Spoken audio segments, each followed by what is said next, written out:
What's good, you two? American Arts at it again. Um, just gonna be building on the J Treaty, what it is, and how its formation, its purpose. And I'm gonna break down what Article 3 says about Indians, regards to Indians, our people, term Indian, which refer to us as we were already here when before the colonization begun.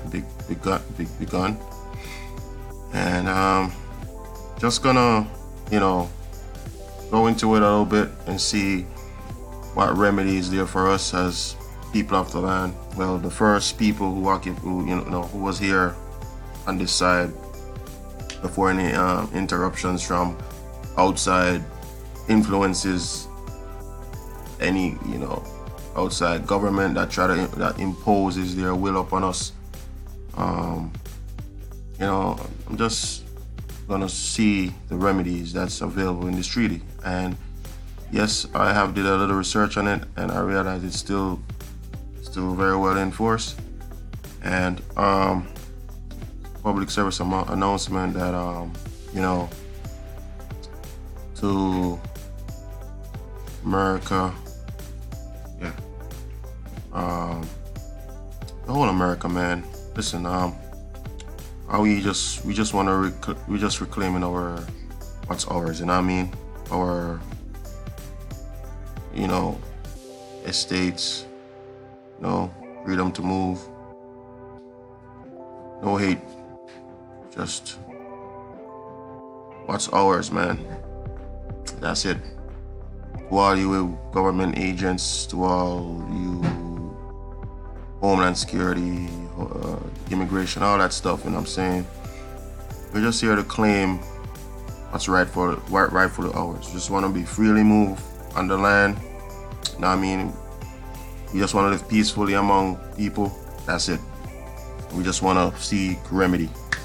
So let's get to it. J Treaty, okay? The Treaty of Amity, Commerce, Navigation between His Britannic Majesty and the United States of America, commonly known as the J Treaty, and also as Jay's Treaty, was a 1795 treaty between the United States and Great Britain that averted war, resolved issues remaining since the Treaty of Paris of 1783, which ended the American Revolution War, and facilitated 10 years of peaceful trade between the United States and Britain in the midst of the French Revolutionary Wars, which began in 1792. The treaty was designed by Alexander Hamilton and supported by President George Washington. It angered France and bitterly divided Americans. It inflamed the new growth of two opposing parties in every state, the pro-treaty Federalists and the anti-treaty Jeffersonian Republicans. The treaty was negotiated by John Jay. Now, John Jay was an American statesman, patriot, father of the United States, abolitionist, negotiator, and signatory to the Treaty of Paris of 1783. So, he was pretty much, he's the first Chief Justice of the United States. And gained many of the primary American goals. This included the withdrawal of British Army units from forts of the newest territory that it had refused to relinquish under the Paris Peace Treaty. The British were retaliating for the United States, reneging on Articles 4 and 6 of the 1783 treaty. American state courts impeded the collection of debts owed British creditors and upheld the continued confiscation of loyalist estate in spite of an explicit understanding that the prosecution would be immediately discontinued. The parties agreed that disputes over wartime debts and the American-Canadian boundary were to be sent to arbitration.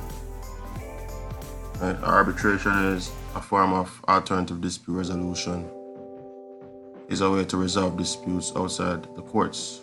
The dispute will be decided by one or more persons, which renders the arbitration award. Okay, that's what arbitration is.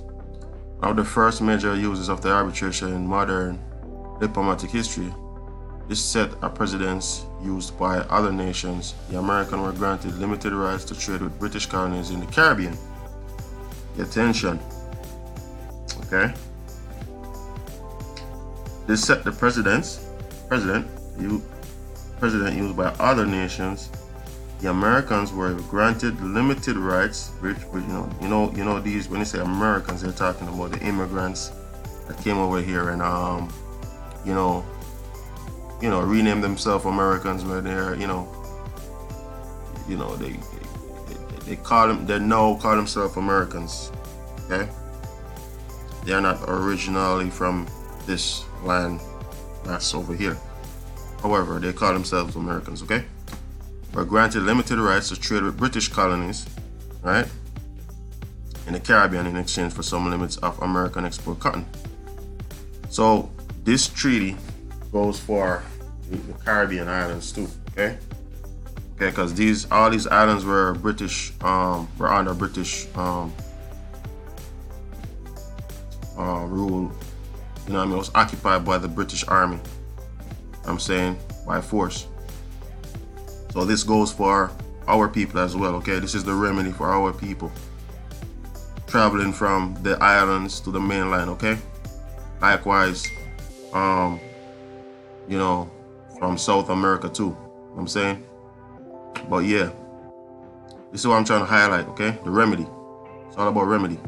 Okay, the J Treaty was signed on November 19, 1794 and submitted to the United States for its advice and consent following June. It was ratified by Senate on June 24, 1795 by 2/3 majority, vote 20-10.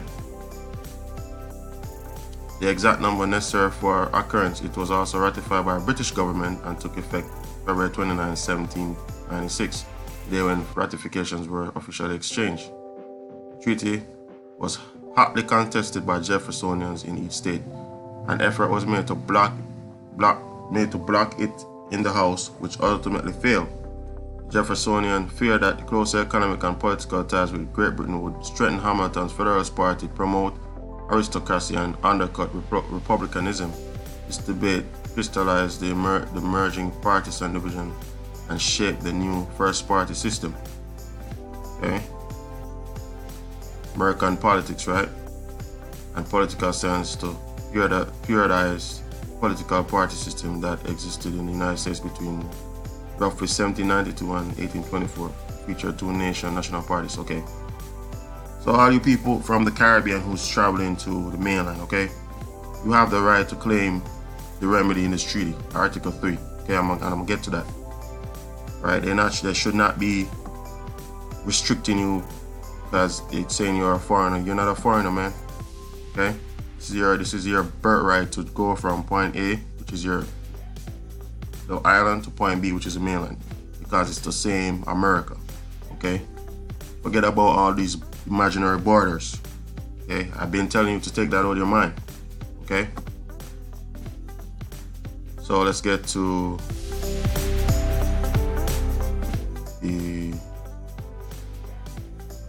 so both sides achieved many objective treaty terms.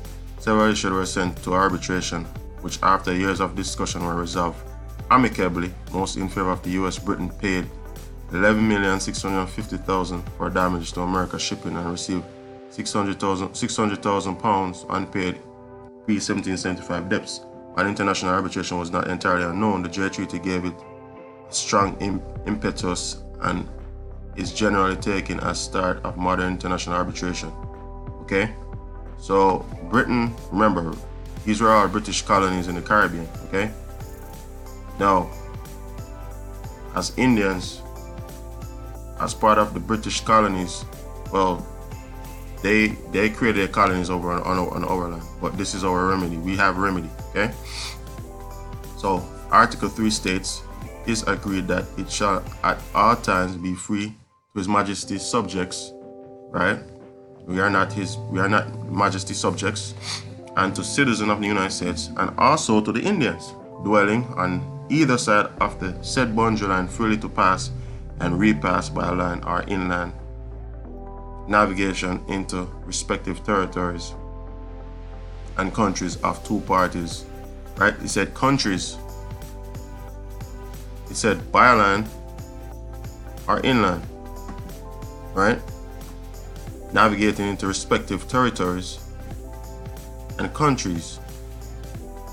Okay? Okay? Of the two parties on the continent of America. Okay? The country, right? Within the limits of Hudson Bay Company only accepted. So wherever Hudson Bay Company is, it's accepted. And freely carry on trade and commerce with each other. Article 3, the J Treaty declared the rights of Indians, okay? Okay? American citizens, right? And Canadian subjects, trade and travel between United States and Canada, right? Which was then territory of Great Britain. Okay? Legal experts dispute whether the treaty rights were abrogated by War of 1812. Nevertheless, the United States codified this right in provision of Section 289 of the Immigration and Nationality Act of 1952 as amended in 1965. As a result, J Treaty Native Americans born in Canada, so you see, they're restricted to Canada using their code. They codified it, their codes again,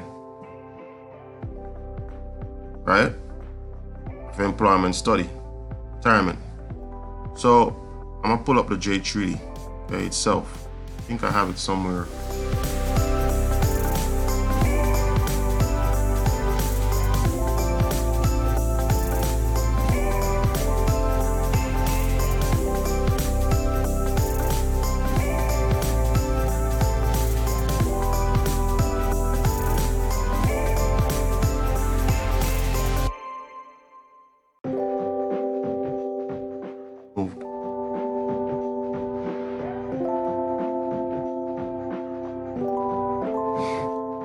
Yeah, people, keep yourself healthy, okay?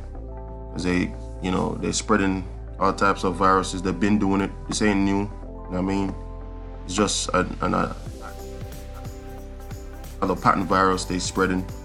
So they could use their vaccinations on our children. You know what I'm saying? So let's be careful.